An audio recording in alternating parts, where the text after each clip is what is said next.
le carré. Donc, la première plénière, c'est faire corps, faire ensemble de quoi parle-t-on et comment ça marche. Donc, j'invite sur scène Kevin André, Valérie Daher, Lorraine Derville, Bastien Engelbach et Caroline Marthe. Soyez les bienvenus.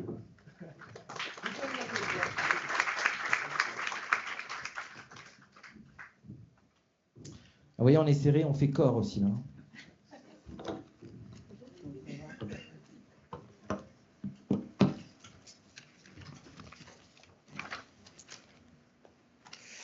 Alors, ça va bien déjà? Oui? Ouais, super. Bon, cool.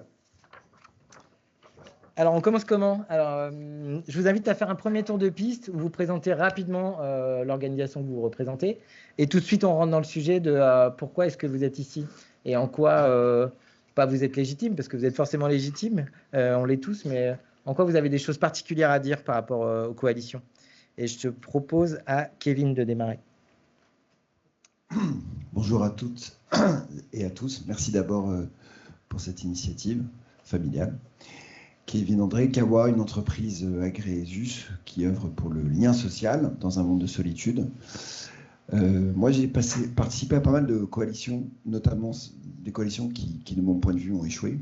Donc je pense que c'est très important de s'appuyer là-dessus. Fred, tu disais comment on documente les choses. Donc c'est vraiment... voilà, donc, ça me paraît utile. Et après, j'ai le bonheur de faire partie d'une coalition naissante. J'ai Léa en face de moi et d'autres dans la salle qui se présentera tout à l'heure. Quel teasing! Ah, vas-y, passe à ton voisin. Valérie. Bonjour à tous et à toutes, je suis Valérie Daher, je suis la directrice générale de la fondation Break Poverty, une fondation dédiée à la lutte contre la pauvreté des enfants et des jeunes en France. Notre sujet, c'est le déterminisme social, c'est le fait qu'aujourd'hui, nos enfants pauvres sont pour la plupart condamnés à la pauvreté à vie, mais leurs enfants aussi, leurs petits-enfants aussi. Et cela sur 6 générations. Donc pour combattre cette pauvreté, on met en place des programmes dans le domaine de la petite enfance, de l'aide contre le décrochage scolaire et de l'accès au premier emploi. Et notre conviction, c'est que face à 3 millions d'enfants pauvres dans notre pays, on aura beau être motivé et un peu énergique, on n'y arrivera jamais. Et donc, tout ce que l'on fait chez Break Poverty, on le fait en coalition, on le fait en consortium, on le fait en partenariat avec des entreprises, avec des collectivités locales et avec beaucoup d'associations pour viser l'impact et surtout l'impact systémique, changer le système et mettre en place de nouveaux dispositifs au profit des 3 millions d'enfants pauvres de notre pays. Super, merci Valérie. Vous avez tous des micros, hein, si vous ne voulez pas vous passer comme vous voulez. Vas-y Lorraine. On partage, allez, on partage le micro. Vas-y. Donc enchantée, moi je suis Lorraine Derville, je pilote la coalition Mouvement Tilt, qui est un mouvement qui réunit les acteurs de l'intérêt général pour transformer nos pratiques et converger ensemble vers une réponse systémique aux enjeux environnementaux. Et donc, je suis ravie d'être là aujourd'hui parce que je pense qu'on a 3 ans de recul sur le mouvement, la création du mouvement, et donc partager les leviers de réussite, mais aussi où est-ce qu'on s'est pris les pieds dans le tapis pour apprendre tous ensemble. Super. Caroline?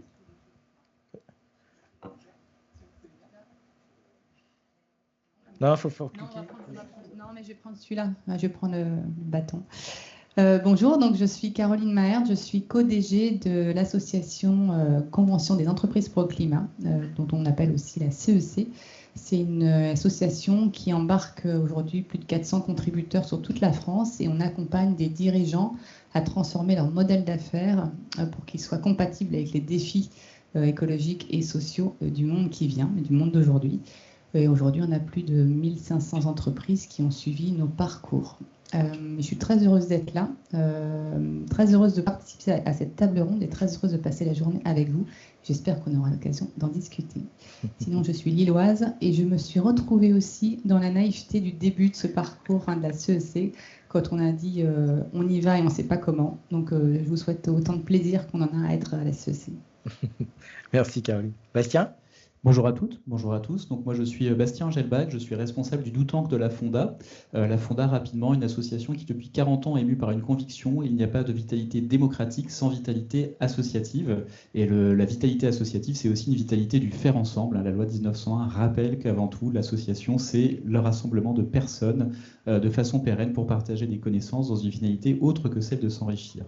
Alors voilà, je fais ce petit détour pour rappeler l'importance de l'association et de faire ensemble.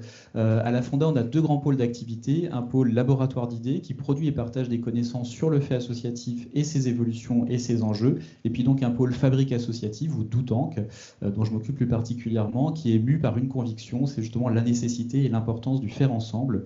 Et au sein de ce Do-Tank, on essaye à la fois de documenter des approches en coopération, on s'efforce aussi d'expérimenter sur des outils, des méthodes pour accompagner et puis pour faire monter en capacité cette capacité à coopérer. Et puis on s'efforce aussi justement de transmettre ces outils et ces méthodes par de la capitalisation, par de la formation.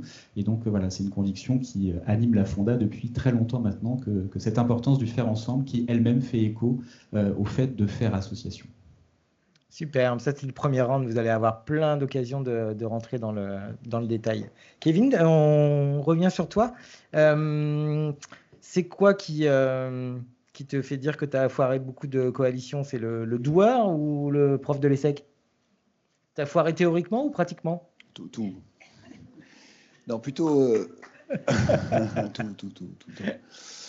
Alors j'ai préparé un truc parce que tu c'est table libre. Hein. Ok. Il n'y a pas eu de cadrage, il n'y a rien eu, hein. Comme vous pouvez le voir. Non, je vais essayer effectivement de prendre un petit point de vue théorique parce que j'ai ce côté académique dont je ne peux pas me passer, malgré moi, et puis voir comment pratiquement ça a foiré. J'ai envie de commencer par une vision spirituelle. En fait, souvent, quand on se rapproche les uns des autres, et notamment quand on est dans l'impact, on a quand même une certaine vision du monde, et on parle avec une forme d'aspiration. Ce que j'observe, c'est que, en revanche, il y a souvent une très forte carence stratégique. On ne sait pas où on va. Donc, il y a une phrase de Sénèque que j'adore qui dit on peut pas arriver là où on veut aller si on ne sait pas où on veut aller. Hein, en fait, souvent. C'est de bon sens, ce Sénèque. Ouais, il est fort, ce Sénèque. Et donc, il n'y a pas de vent favorable pour celui qui ne sait pas où il va. C'était ça la phrase exacte.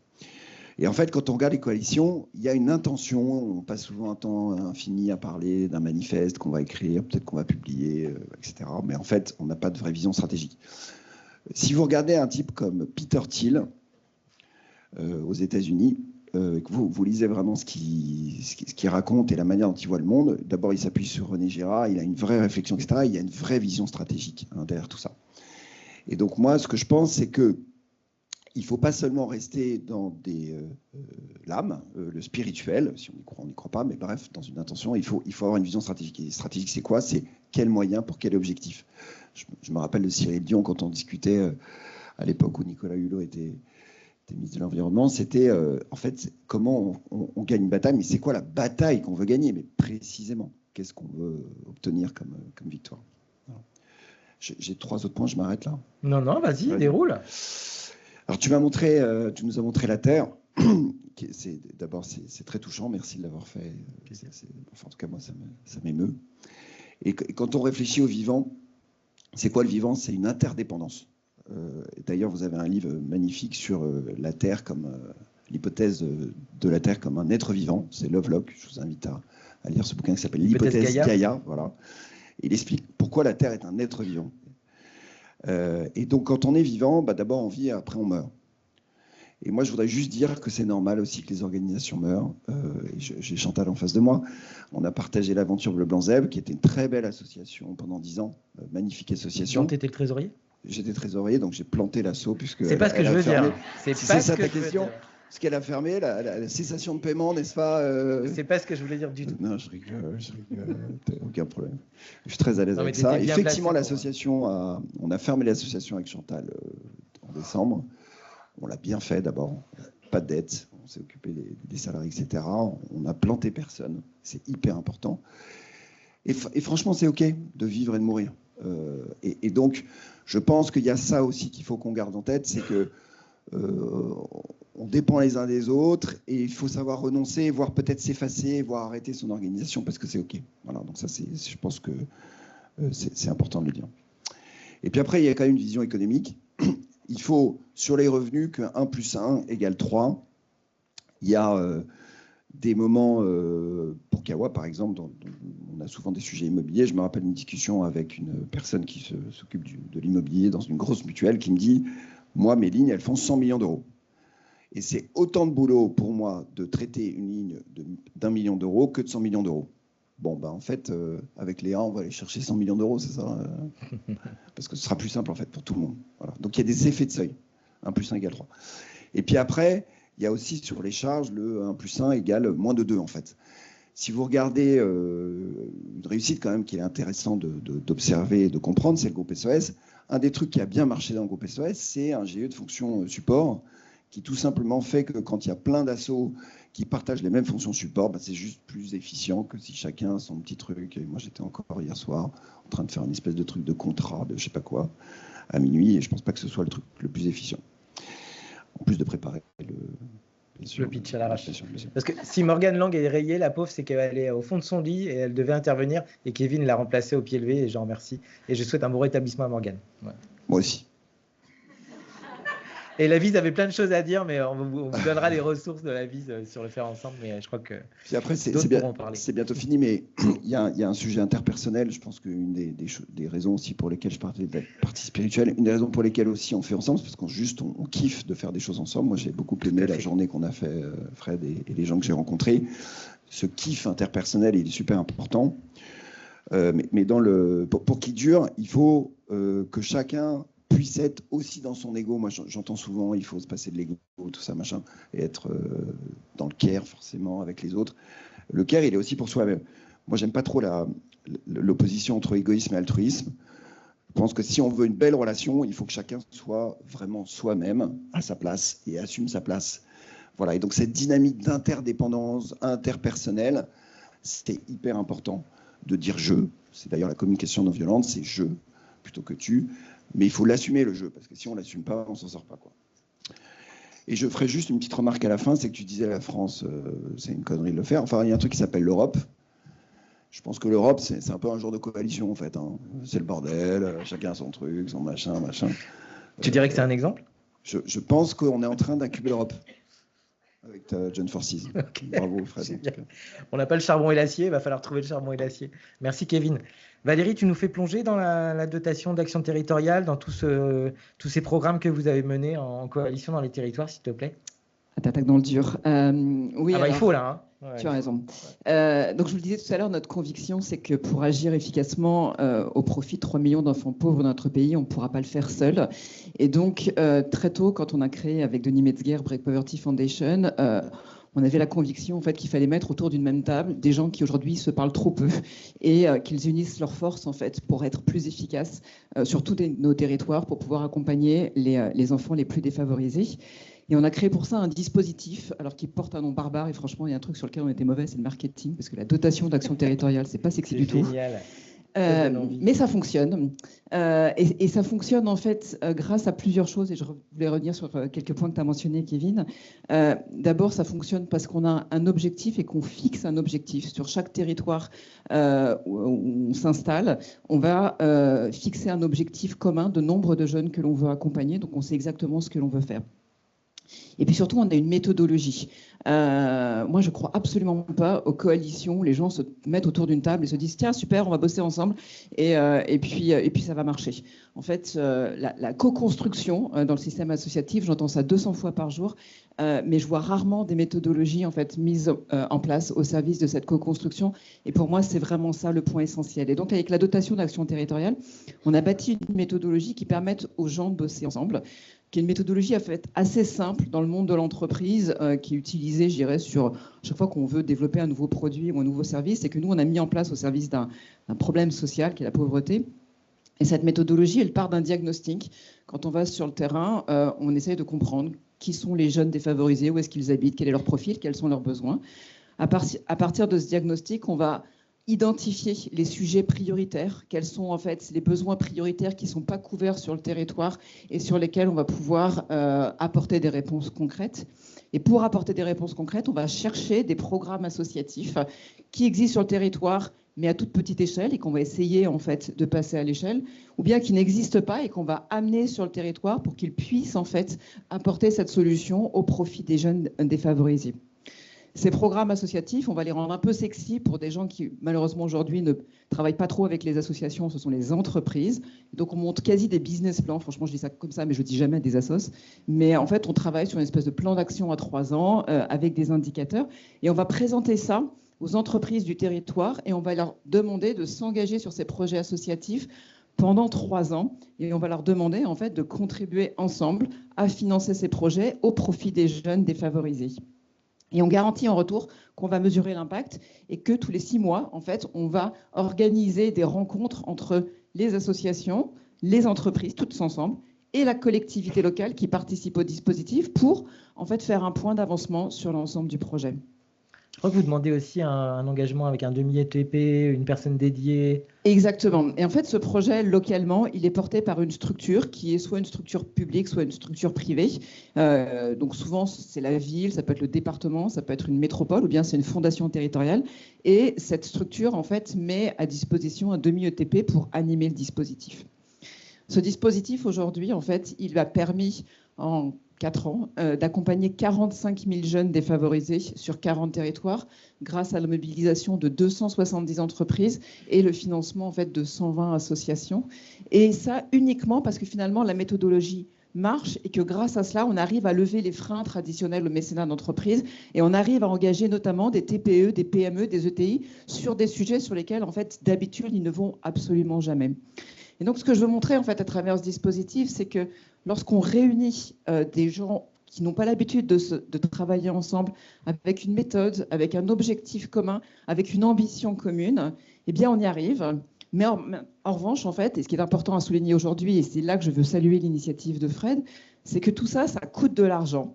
Il faut y consacrer du temps, il faut y mettre de l'énergie, il faut développer cette méthodologie. Derrière cette méthodologie, il y a plein d'outils. On a créé un système d'information dédié. Et tout ça, ça a pris beaucoup de temps et ça a coûté de l'argent.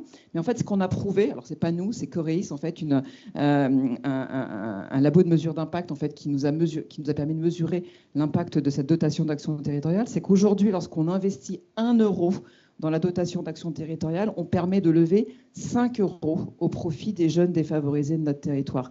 Et donc, c'est ça qui est important. Si on n'avait pas eu ces 1 euro, jamais on n'aurait levé ces 5 euros. Mais en tous les cas, je vais insister sur le point qu'aujourd'hui, en fait, ces alliances, ça coûte du temps, ça coûte de l'argent, ça demande de la méthode. Et aujourd'hui, en fait, cette méthodologie et ce temps dédié, il est très peu financé par la philanthropie traditionnelle. Vraiment, je ne pourrais pas vous donner le nombre de fondations, d'acteurs philanthropiques qu'on a rencontrés qui nous ont dit « Non, mais votre truc, c'est sympa, mais nous, on finance juste les programmes directement auprès des bénéficiaires. Là, vous êtes loin des bénéficiaires. En fait, ça ne nous concerne pas vraiment. » Alors qu'en fait, c'est vraiment là qu'on est efficace, c'est là qu'on a de l'impact, c'est là qu'on peut vraiment changer la donne et surtout changer la donne de manière systémique parce que, et je vais en finir là, derrière la dotation d'action territoriale, notre volonté la plus profonde, c'est de changer le système et c'est de lever les freins au mécénat. Juste pour rappel, le mécénat en France, c'est 9% des entreprises françaises, donc moins d'une entreprise sur 10 fait du mécénat. D'ailleurs, je crois qu'il n'y en a pas beaucoup dans cette salle. Si on zoome sur le social, notre sujet, la pauvreté, c'est 20% de ces 9%, ça veut dire, allez, 2% des entreprises françaises qui s'engagent en matière de mécénat social face à 3 millions d'enfants pauvres. Autant dire qu'on n'ira pas très loin. Eh bien, en fait, nous, grâce à la DAT, on montre que les entreprises peuvent faire la différence. Et surtout, grâce à ce dispositif, on est en train de plaider auprès de l'État. Et au moment où je vous parle, en fait, un texte est en discussion, la loi de simplification de la vie économique, où on a déposé, en fait, un amendement qui est transformé comme un article de loi, c'est devenu l'article 2 bis, qui a été sauté par la Commission la semaine dernière et qu'on est en train de remettre grâce à la mobilisation de 120 associations qui, en moins de 48 heures, ont signé en fait un engagement à nos côtés. On signe une tribune qui est parue dans la tribune ce week-end et qui permet en fait de faire en sorte qu'aujourd'hui, on a 13 députés qui ont redéposé un amendement qui vise à rétablir cet article pour lever les freins au mécénat et faire en sorte qu'aujourd'hui, les entreprises s'engagent plus aux côtés des associations de notre territoire. Ce résultat, ce n'est pas Break Poverty, c'est vraiment l'ensemble des partenaires qu'on accompagne et qui ont permis de rendre ça possible. Merci Valérie.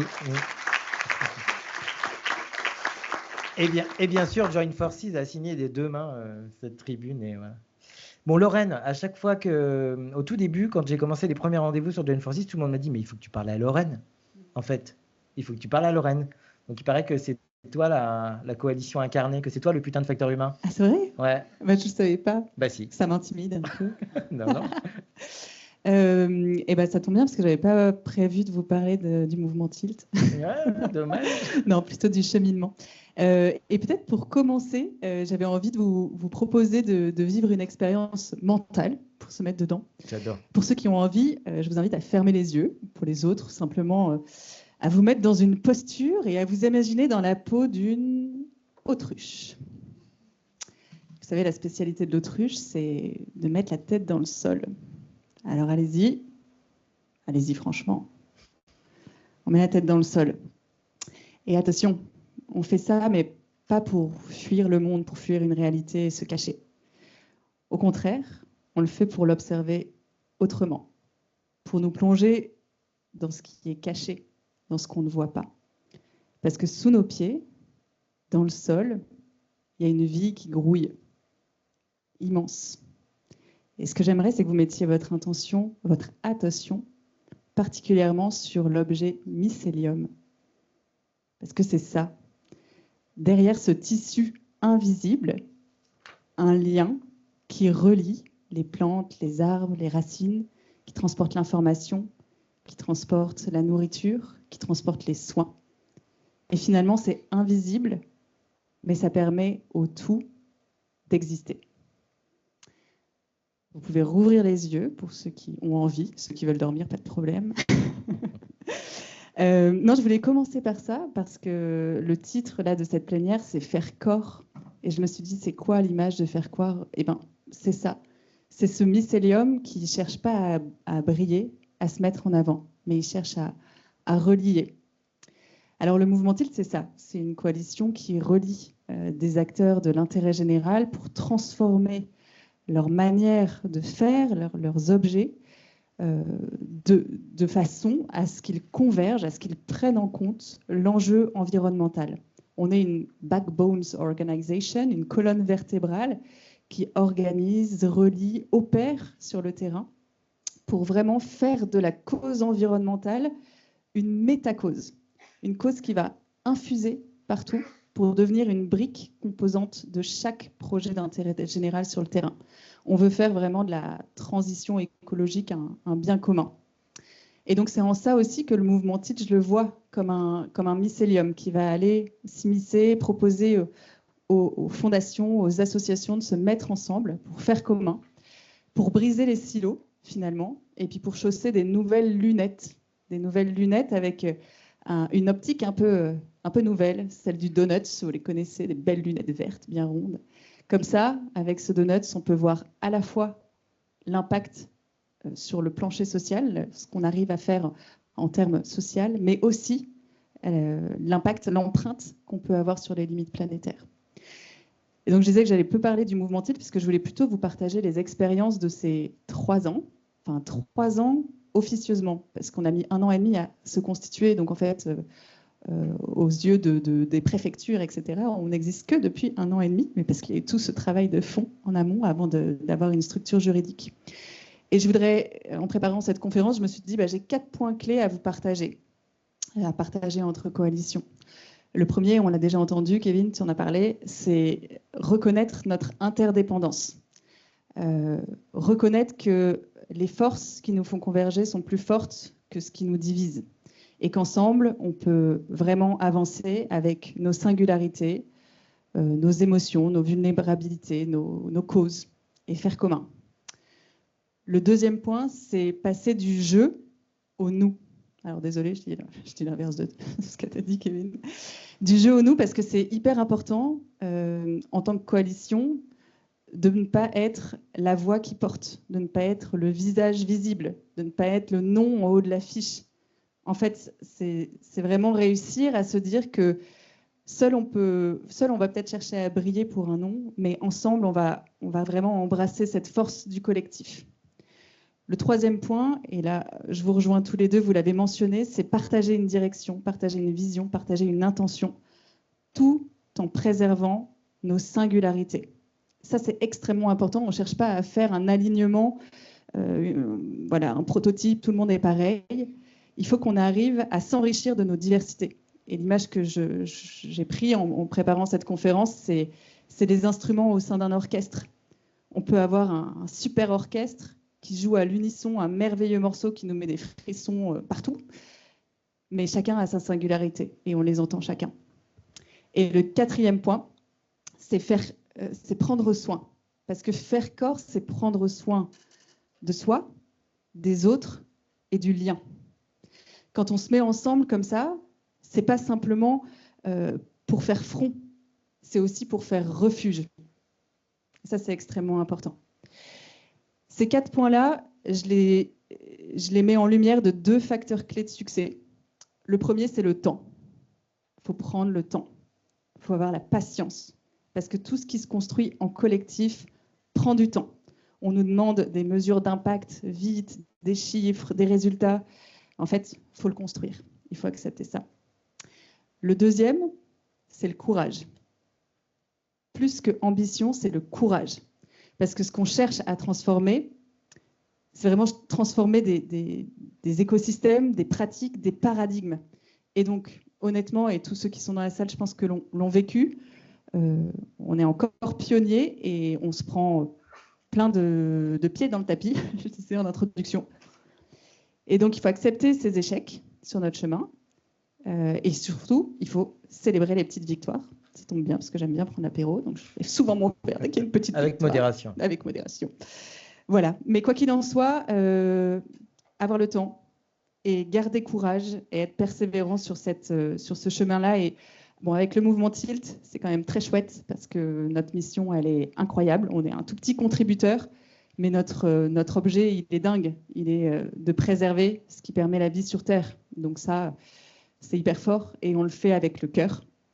Et ça, c'est aussi l'ingrédient magique parce qu'on ne voit bien qu'avec le cœur, comme disait le petit prince ou la petite princesse. Et la de boucle est Jean-Pierre bouclée, Gou. génial. Ouais. Merci. De rien, Caroline. Vous pouvez l'applaudir, avec plaisir, avec plaisir. Ouais. J'ai envie de te lancer sur la session 5, mais en fait, non, fais comme tu veux. C'est vrai ? Ouais. Alors, je vais commencer par une autre session. La première édition de l'associé, en fait, à ce titre de faire corps, quand Frédéric m'a proposé de parler, je me suis dit qu'est-ce que j'avais envie de vous raconter sur ce faire corps. Et en fait, il y a plusieurs axes que j'ai envie de vous partager sur l'histoire de la CEC, mais aussi sa mission. La CEC a commencé parce qu'elle a fait corps avec des gens qui ont cru à un projet, en tout cas une mission, qui est de rendre irrésistible la bascule de l'économie extractive vers l'économie régénérative avant 2030. Cette mission, on l'a écrite en 2021 et on la garde et on la sécurise et on la vitalise pour la faire tenir et la faire advenir d'ici 2030. L'histoire de la CEC, c'est donc des hommes et des femmes qui se sont réunis et qui ont eu cette idée, un peu comme John Forsyth, de dire et si on se mettait ensemble pour faire une révolution culturelle dans le monde économique, parce qu'on sent que c'est là qu'on a un pouvoir d'action dans lequel les entreprises, une fois qu'elles auront compris qu'il faut transformer leur modèle d'affaires, permettront aussi à une vie sociale et une vie écologique de reprendre forme et de refaire corps ensemble. Donc la CEC est née dans cette histoire de la coopération et c'est même devenu une des valeurs clés. On a 5 valeurs, mais c'est une valeur clé auquel on fait appel et qu'on invoque régulièrement par nous-mêmes parce que c'est comme ça qu'on fonctionne. C'est une conviction partagée aussi que la coopération, elle se fait dans ce que l'on produit. Donc quand on accompagne des dirigeants, on les fait entrer dans des parcours longs qui durent à peu près 1 an, sur lesquels il y a 6 sessions. Et en fait, on les fait déjà venir à 2 par entreprise. Donc ils viennent accompagner. C'est un premier binôme qui se crée. Ce binôme rejoint un camp de base, qui est donc un groupe collectif dans lequel ils vont cheminer et travailler ensemble avec une réflexivité entre pairs tout au long du parcours. L'ensemble de tout ça fait une cohorte et ensuite il y a ce monde d'après, le monde des alumni moteurs qui ont envie de continuer à travailler ensemble et donc là on va travailler avec eux d'autres espaces de coopération. Donc on est vraiment dans ce fil d'une coopération qui est pour nous une valeur à la fois essentielle d'être et aussi un mode de fonctionnement qui nous permet de dire qu'on n'est pas tout seul et qu'il y a un mouvement qui s'opère avec des choses pragmatiques et concrètes. C'est aussi un choix engagé parce qu'on pourrait très bien se dire en fait on fait bouger un peu tout le monde puis on verra ce qui arrive après. Donc on se sent responsabilisé autour de ça également. Tout à l'heure, tu as parlé aussi de la vision stratégique. C'est aussi hyper important pour nous parce qu'on a projeté la CEC née d'un élan et à un moment donné, on s'est dit, bon, ok, et nous, le temps d'après, il est comment? Et là, on a posé un cap à 3 ans qui est extrêmement large et qu'on pilotera de manière extrêmement dynamique en fonction des éléments de fluctuants de notre monde. Mais en tout cas, on a un axe qui est clé, qui est faire écosystème avec d'autres mouvements et d'autres acteurs. Parce qu'encore une fois, la CEC toute seule ne pourra pas faire advenir cette bascule. Ça, on l'a bien compris, on en a hyper conscience. Donc, notre objectif, c'est aussi d'être en contribution et en association avec plein d'autres mouvements, y compris ma voisine, par exemple, sur lesquels on est en train vraiment de faire corps ensemble pour avancer plus loin. Et un petit avant-dernier point, peut-être là-dessus, c'est que, alors, on est hyper engagés, tous les contributeurs là qui sont présents dans nos parcours et même dans les différents exercices et services, pôles, sont hyper engagés. C'est des gens qui croient vraiment, donc il y a un énorme élan. Vraiment, dans ma carrière, j'ai jamais vu autant de chouettes professionnels se mettre à disposition d'une mission qui est plus grande qu'eux.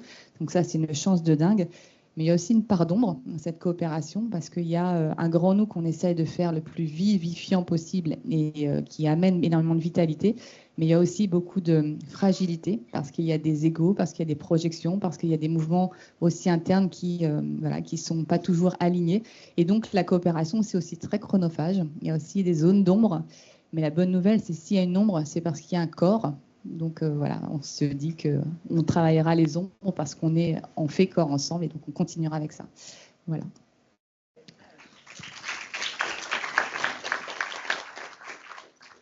Donc on reparlera tout à l'heure de la session 5. Bastien ?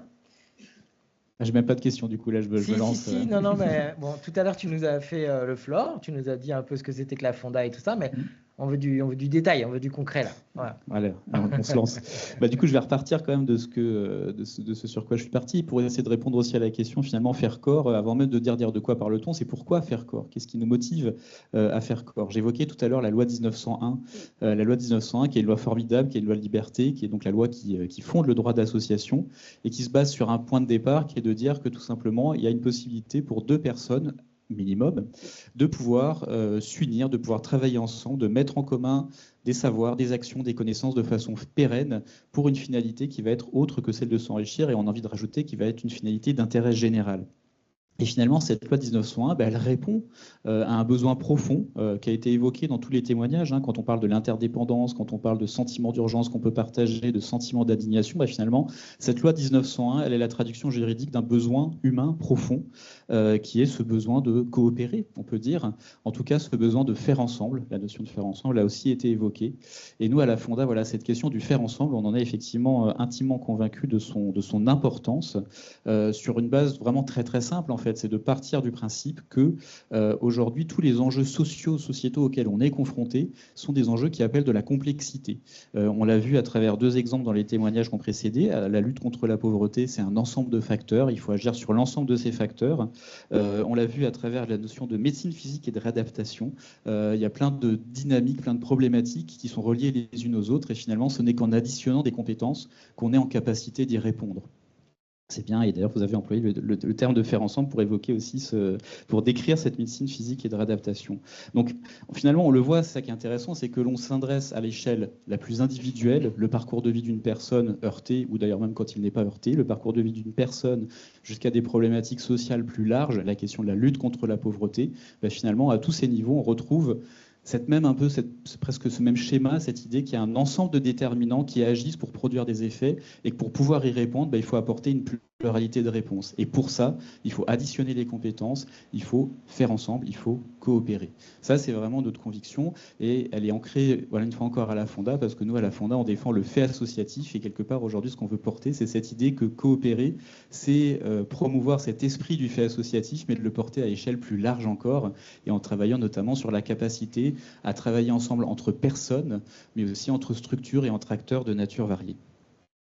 Et donc, peut-être, moi, je voulais aussi insister sur l'importance de cette définition de la coopération. Qu'est-ce qu'on entend par coopération? Parce qu'il y a plusieurs termes qui peuvent être liés à la coopération. Mais pour moi, il y a deux choses essentielles à rappeler quand on parle de coopération.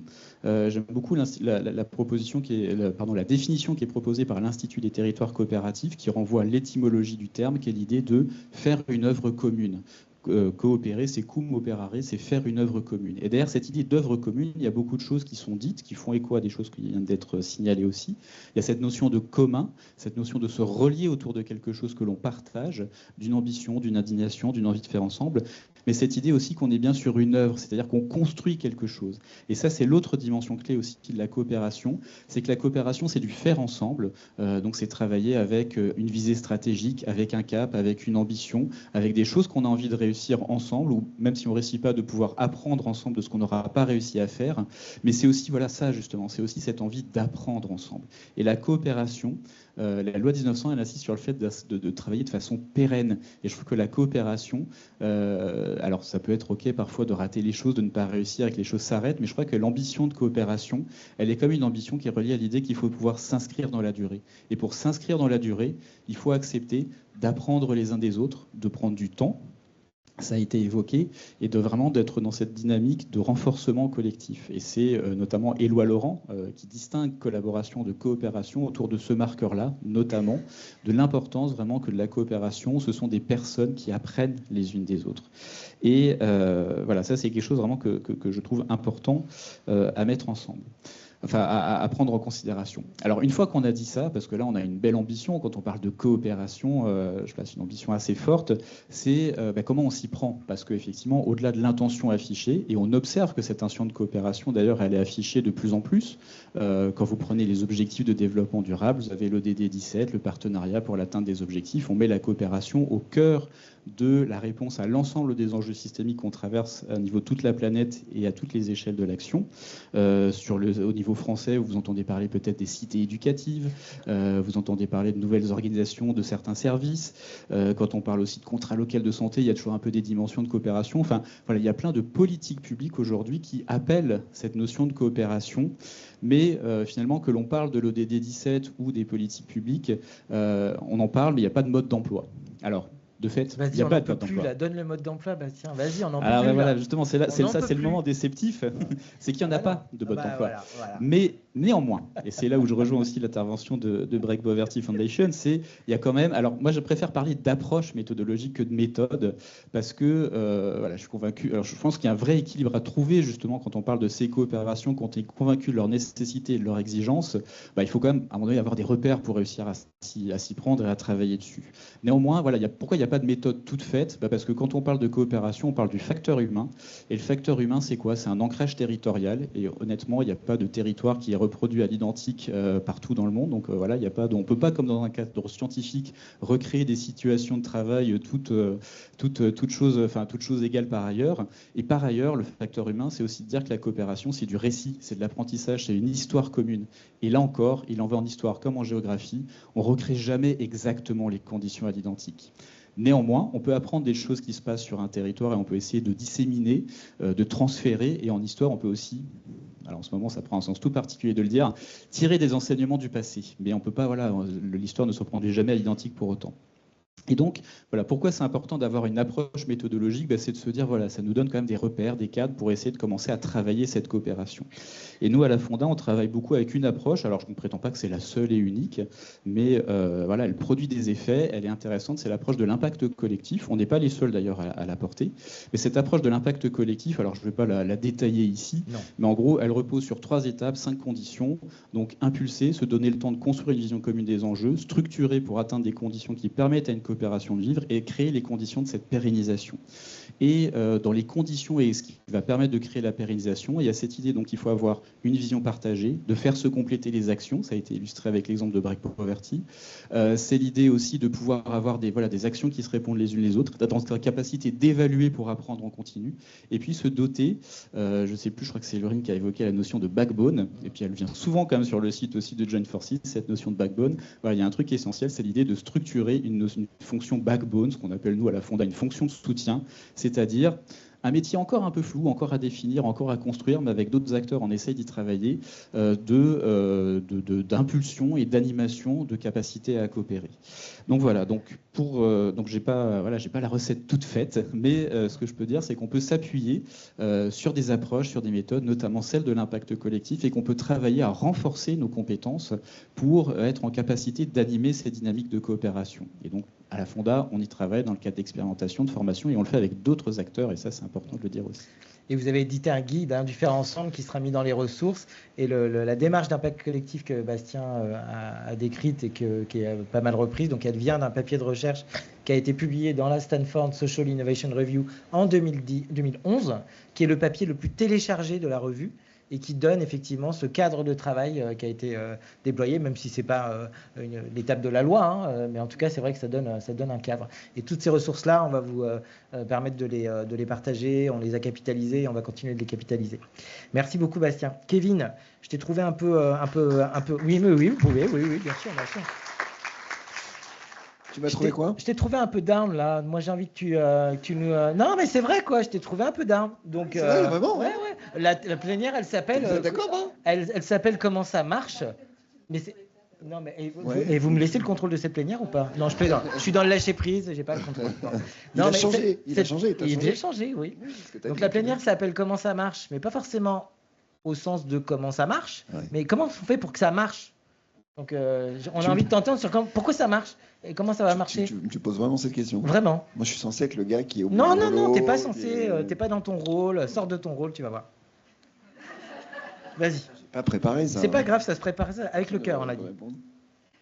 Merci. Qu'est-ce qui fait que ça marche? Ok.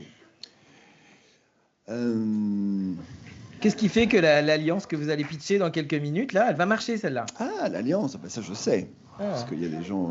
Non, mais la première chose, je pense que c'est quand même... Ok. Vas-y. Je vais dire un truc qui n'est pas politiquement correct. Ah, super. Enfin. Cool. Vas-y. Non, mais c'est la qualité des personnes qui sont autour de la table. C'est terrible de dire ça. Mais ce qui m'a frappé dans 2-3 contextes, je ne vais pas citer les gens parce que ce serait gênant, mais oui. Je me suis retrouvé avec des gens brillants et je me suis dit, mais en fait, c'est pour ça que ça va marcher. C'est con, hein, mais c'est... Il faut qu'ils soient brillants. En fait, il faut quand même aller... En fait, le point de départ, c'est aussi de se dire... Je parlais de Peter Thiel, donc je ne sais pas si vous savez qui est ce monsieur, mais en gros, ce qui se passe aux États-Unis, il y a une certaine histoire, et il y a des gens qui réfléchissent derrière, même si parfois, ce n'est pas très clair dans la politique qui est menée, mais... Je pense que vu la taille du sujet qu'on a, il faut vraiment qu'on aille chercher ce qui se fait de mieux partout. Donc, par exemple, tu cites la Stanford Social Innovation Review. Il faut vraiment qu'on ait un niveau d'exigence très très haut. Voilà.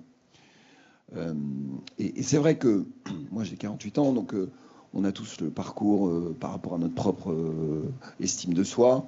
Mais aujourd'hui, je ne sais pas si c'est parce que le monde en est là où il est, mais j'hésite plus. En fait, aller chercher des gens pour lesquels je me serais dit il y a quelque temps, en fait, je ne vais pas aller déranger cette personne, ou je ne me sens pas légitime. En fait, je m'en fous aujourd'hui. En fait, il y a une espèce d'urgence totale, en tout cas psychologique, on en parlait ce matin avec Johanna. En fait, moi, je suffoque. D'ailleurs, ça s'entend dans ma voix. Et donc, du coup, tant pis. Allons vers... Voilà. Et donc, les 100 millions dont on parle avec la mutuelle ou une personne à laquelle je pense qui est un type brillantissime...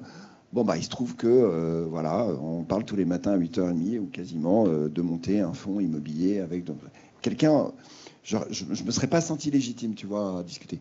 Donc, je ne sais pas si c'est clair ce que je veux dire. C'est-à-dire qu'il faut vraiment aller chercher les Top Guns. Moi, avec mon associé, on parle de Champions League. Vous savez, vu que le PSG a gagné hier, donc c'est cool.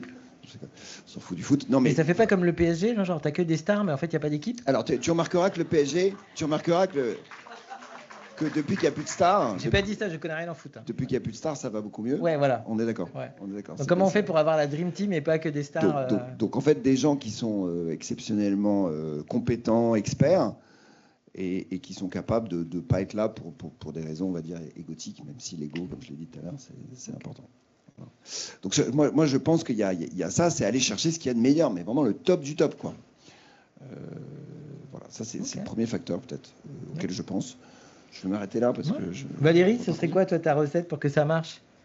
en dehors de celles que tu as démontrées et que tu fais sur le terrain, c'est quoi la secret sauce? C'est quoi les ingrédients magiques? Je suis assez d'accord avec Kevin, notamment sur le fait d'oser et de ne pas hésiter. En fait, la cause le justifie. J'ai longtemps travaillé pour Action contre la faim et c'est vrai que je passais mon temps à dire la fin justifie les moyens, avec le mauvais jeu de mots que vous avez compris. C'est moins facile avec Break Poverty, mais c'est vraiment le cas. En fait, je crois qu'il faut oser. Il faut oser quand même dans un cadre qui a été créé en fait à nouveau. Moi, je crois assez peu à l'improvisation. Les changements systémiques que l'on veut créer nécessitent de la méthode. Si on arrive à créer le changement, c'est parce qu'on prouve en fait que le changement a un impact. Et si on n'avait pas toute une méthode en amont pour prouver cet impact, on ne serait pas capable de driver le changement. Donc effectivement, peut-être approche méthodologique plutôt que méthode, parce qu'il y a forcément un degré d'humain qui a une influence. Mais je pense qu'il est important d'avoir une approche, de prouver son impact, et puis après d'oser, d'y aller. Quand je vais revenir sur... Quand la semaine dernière, la commission de l'Assemblée nationale en fait, a retiré notre article, c'était 1 an et demi de travail qui tombait par terre, et on s'est dit, bon, bah, c'est mort. Ou bien on se retrousse les manches, et en 1 semaine et demie, en fait, on essaye de mobiliser la terre entière, et en fait, on l'a fait. Et on l'a fait parce qu'on avait une énergie collective autour de nous, en fait, qui nous a permis de le faire. Donc je ne sais pas si l'article sera voté ce soir ou demain, mais en tous les cas, au moins, on a osé, on y a été, et puis bon, pire, on se prend une porte, et ben, c'est pas grave, on continuera. Merci. Caroline, je ne te lâche pas sur la session 5 et aussi sur la CEC. Moi, ce qui m'a frappé, on travaille avec des facilitateurs qui travaillent dans le cadre de la CEC, qui sont ici, et il y en a peut-être d'autres connectés. Se faire ensemble, ça s'accompagne, ça se facilite, c'est un métier, c'est un beau métier, ça a de la valeur. Est-ce que tu peux nous parler de ça? Parce que je pense que voilà, on a parlé d'approche méthodologique, mais là aussi, il y a un petit putain de facteur humain quand même. Oui, je peux t'en parler. Donc la fameuse session 5, c'est quoi? En fait, c'est donc nos parcours, il y a 6 sessions, et il y a une session qui s'appelle Embarquer les écosystèmes. Et c'est une session qui est extrêmement vivante, puisqu'elle n'a absolument pas le même format d'un parcours à l'autre. Et le seul point commun, c'est qu'on fait vivre une expérience en très grand collectif, avec parfois l'écosystème du territoire ou l'écosystème du secteur dans lequel s'installe ce parcours. Et dans cette session, il y a énormément d'intelligence collective, donc cette expression qui laisse à penser qu'il y a plein de choses qui s'organisent. Mais en fait, l'intelligence collective, elle ne se décrète pas, elle s'organise, elle se structure, et on a la chance d'avoir des coachs et des facilitateurs qu'on nomme COFA. D'ailleurs, ce terme, je l'ai entendu ailleurs qu'à la CEC, je me suis dit, tiens, ça c'est saine. Et donc ces COFA, ils sont là pour faire en sorte de réunir toutes les conditions permettant à ceux qui doivent travailler ensemble de bien le faire et de se sentir complètement libres de pouvoir œuvrer et coopérer ensemble. Et le meilleur résultat qu'on ait, c'est quand on entend des ah mais dis donc, en fait c'est super simple de vivre ce qu'on vit. Ils n'ont pas compris qu'il y avait eu un énorme travail avant de préparation, de mentalisation, d'organisation, de posture pour arriver à se lâcher, à vraiment coopérer ensemble. Donc cette session 5, c'est ça. Et je dirais presque, je réponds aussi à la question comment ça marche, parce qu'il y a des éléments évidemment structurels, des éléments de méthodo, des ingrédients, mais c'est un peu, je vous disais tout à l'heure que j'étais lilloise, je vous parlais de la fricandelle, c'est un peu ce truc-là. C'est super bon la coopération, mais on ne sait pas trop ce qu'il y a dedans. C'est un peu comme la fricandelle. Voilà. Donc, on a des éléments. C'est pour ça que j'aimais bien ton approche méthodo. Ouais, il y a des trucs indispensables. Donc voilà, il y a un peu de cette image-là. On ne sait pas trop ce que c'est. En même temps, il y a des éléments importants de type. En tout cas, moi, ce qui m'est important, c'est travailler la relation les uns avec les autres. C'est vraiment ces éléments d'interaction qui sont vraiment forts, parce que c'est ça qui va faire corps les uns avec les autres, et qui vont aussi permettre de pouvoir travailler des regards différents, d'avoir une diversité de points de vue, de pouvoir à un moment donné se dire ok, et si le mouvement était plutôt par là ou par là, voilà. Donc le travail et la relation. Et le deuxième élément qui moi m'est hyper indispensable, c'est aussi d'arriver à transmettre, donc être dans cette énergie de l'essaimage et pas du tout de l'entre-soi. Donc à chaque fois qu'il y a coopération, il y a une volonté aussi d'aller plus loin, plus grand, et donc de transmettre. Voilà, donc c'est un peu ça pour moi la coopération qui marche. Cool. On s'approche doucement de la fin, donc je vais vous faire un dernier petit tour de piste. Ça pourrait être en mode carte blanche, mais j'avais envie de vous faire réagir sur ce qui a été dit au début. On a parlé beaucoup d'urgence, et on a dit aussi qu'il fallait beaucoup de temps. Juste, comment on fait là? Je ne comprends pas, en fait. Si on se dépêche ou on prend le temps? Bastien, tu as une approche méthodologique pour ça ou pas? Allez, je vais m'en tirer par une pirouette pour réfléchir un peu. Il est urgent d'attendre. Ouais, mais non, plus sérieusement, je pense que peut-être je n'ai pas la réponse toute faite, hein, donc je livre ça à la réflexion. Je suis pas sûr que urgence et prendre le temps soient forcément incompatibles, parce que allez, je vais encore m'en tirer avec un peu de sagesse populaire. Faut pas confondre vitesse et précipitation. Mais au-delà de ça, je vais ouvrir aussi sur un autre point Finalement, un des ingrédients de la coopération, c'est aussi le fait de lui donner des moyens. Et dans le fait de donner des moyens, c'est le fait d'accepter que ça prend du temps. Et en fait, quand on dit que ça prend du temps, ça veut dire quoi? Ça veut dire qu'on construit, et c'est là où on va peut-être contrer cette notion d'urgence, quand on prend le temps, on ne construit pas forcément de la performance. On ne cherche pas forcément à construire du résultat tout de suite. Néanmoins, quand on prend le temps de faire tout ce que j'ai évoqué tout à l'heure, d'apprendre à se connaître les uns les autres, et ça c'est vraiment l'ingrédient secret clé, l'interconnaissance, apprendre à connaître et à se connaître en permanence les uns les autres, quand on prend ce temps-là, on crée quoi? On crée des ressources communes, durables, on crée de la résilience, on crée, pour reprendre un terme qu'on entend beaucoup parler en ce moment à travers les travaux de Olivier Hamon, on crée de la robustesse, c'est-à-dire qu'on crée de la capacité à résister aux enjeux et aux situations de danger auxquelles on peut être confronté. Pour essayer de rendre ça palpable, je voudrais donner une image, c'est que quand on est face à une catastrophe naturelle ou autre, on n'a pas d'autre choix que coopérer. Alors on peut choisir de s'y prendre autrement, mais ça ne marchera pas. Franchement, genre quand on est face à une catastrophe... Pardon ? Genre les bunkers et tout, les survivalistes et tout. Ouais. Oui, alors c'est effectivement, vous l'aurez compris, c'est pas l'option qu'on défend. Non, mais ça marche pas. Mais face à une catastrophe, quand vous avez une catastrophe naturelle, les gens doivent coopérer, sinon c'est la seule solution possible. Et que si on prend le temps, et justement quand on est face à une catastrophe, il faut répondre un peu rapidement. Et si avant on a pris le temps de se connaître, de créer des liens, de construire des ressources communes, de construire, une fois encore, cette résilience et cette robustesse, quitte à accepter qu'on ne soit pas performant tout de suite, quitte à accepter qu'on n'ait pas des résultats tout de suite, mais en fait, on répond à l'urgence. Donc, pour moi, le point d'équilibre, il peut se trouver là. Ouais, génial. Lorraine, tu as un petit rebond là-dessus? C'est bien d'avoir cité Olivier Hamon, hein, je pense que ce sera une des ressources qu'on va beaucoup partager. Oui, et en fait, je vais faire le lien du coup entre ce côté ralentir, prendre le temps, et puis le côté outil ou comment ça marche justement. Quand on dit qu'il faut prendre le temps, c'est aussi prendre le temps de se réunir pour co-construire. Et pour ça, il y a énormément d'outils d'intelligence collective. Alors, tu nous as ouvert un drive où on a tous pu mettre nos dossiers, etc. Et c'est vrai que moi, je t'ai envoyé un mail en te disant... En fait, Fred, je te mets une publi, mais le reste, c'est que des outils d'intelligence collective, parce que pour moi, c'est vraiment ça la recette. On peut mettre des gens brillants autour d'une table, mais si on pose une question en l'air comme ça, parfois, on n'arrive pas à vraiment co-construire. Donc vraiment, les outils qu'on a mis en œuvre. Et si je prends pour le mouvement Tilt, le temps de réflexion, de co-construction, je le disais tout à l'heure, quand on a commencé la dynamique, poser les intentions, poser les motivations communes avec chacune des fondations qui ont rejoint le mouvement. Il y en a quelques-unes dans la salle. Je vois Jean-Marie, Fondation Caritas, Julie Doumoreau, la Fondation de France qui est là. On a la Fondation EDF, SNCF, RTE, j'en passe, Crédit Mutuel. Toutes ces fondations, elles avaient des intentions et des motivations communes. Et en fait, en très peu de temps, avec quelques outils clés, on a réussi à activer quelque chose. Je dis très peu de temps, mais on a mis quand même 1 an et demi avant de prendre une forme juridique, avant de faire corps. Et là, ça fait 1 an et demi qu'on est opérationnel pour commencer à mettre le storytelling du démarrage en impact concret de terrain. Génial. Caroline, en 1 minute, la dialectique urgence, prendre le temps. Ouais, alors moi, je vais vous partager une phrase qu'on m'a dite il n'y a pas très longtemps. On ne fait pas mûrir une tomate avec un chalumeau. Voilà. Donc, j'adore. Voilà, ça va être la journée des punchlines. Ça résume un peu tout. La fricadelle.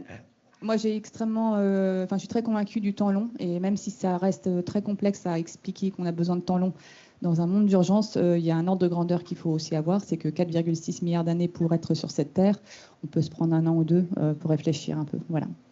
Génial. Valérie ? Même exercice, même punition? Oui, alors moi je vais être peut-être un peu en contradiction parce que notre sujet en fait c'est pas celui du temps long, c'est celui de la pauvreté immédiate et juste pour l'anecdote en fait on discutait avec Jean-Michel Blanquer quand il était ministre de l'Éducation nationale et on parlait en fait du million d'enfants qui décrochent chaque année du système scolaire. Il nous disait face à 1 million d'enfants les solutions en fait sont pas immédiates et c'est pas rue de Grenelle et en même temps en fait nous, notre conviction chez Break Poverty, c'est qu'aujourd'hui, si vous êtes le père ou la mère de cet enfant, en fait, c'est une urgence immédiate et il faut agir immédiatement et on ne peut pas attendre en fait, que les solutions se bâtissent dans 20 ans rue de Grenelle. Donc, on a prouvé avec la dotation d'action territoriale qu'à l'échelle locale, en très peu de temps, on finançait des solutions concrètes grâce à la mobilisation des acteurs publics et des entreprises et des associations ensemble.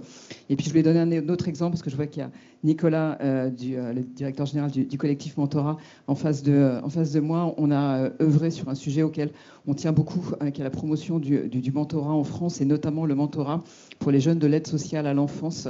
Une urgence aussi extrême. On sait que ces enfants en fait subissent, je pense, le pire en matière de maltraitance institutionnelle et on est convaincu de l'impact en fait du mentorat pour accompagner ces jeunes dans leur parcours. Et face à cette urgence, en fait, il a fallu un moment juste ouvrir des portes, travailler avec Adrien Taquet qui travaillait sur un projet de loi sur l'aide sociale à l'enfance et grâce à une étude d'impact qu'on avait menée, en fait, on a pu inscrire dans la loi le droit au mentorat qui rend aujourd'hui le mentorat obligatoire pour ces jeunes de l'ASE. Donc il y a des solutions qui peuvent se prendre immédiatement alors qu'on n'est pas forcément très légitime et on s'associe en fait à ceux qui le sont. On trouve des moyens, parce que je le répète, ça coûte de l'argent, et ça coûte beaucoup d'argent, en fait, de monter ces coalitions, mais en fait, ça nous rend beaucoup plus forts et ça permet des réponses immédiates. Merci Valérie. Kevin? Moi, je pense que c'est quand même une question de stratégie aussi. Il y a des choses, en fait, à peu près, si on est à peu près clair sur éradiquer la pauvreté, il y a des choses qu'on peut faire à court terme, à moyen terme, à long terme. Donc c'est ça aussi, quand je parle de stratégie, c'est quoi le phasage? C'est quoi les quick wins? C'est quoi les choses où il faut du temps? Et pour arriver à là, qu'est-ce qu'il faut avoir mis en place avant? Voilà, mon sujet, c'est le lien social. C'est un sujet hyper systémique, global. On ne va pas réinventer le lien dans nos sociétés. On va pas, il y a des gens qui divorcent. Il y a des gens, les sociabilités ont changé. Point barre. Donc ça, c'est énorme à l'échelle de l'humanité. Bon, voilà, moi, je me dis déjà, si on arrive à réouvrir des cafés, ça sera déjà pas mal. Merci, vous pouvez les applaudir. Merci pour cette première table ronde.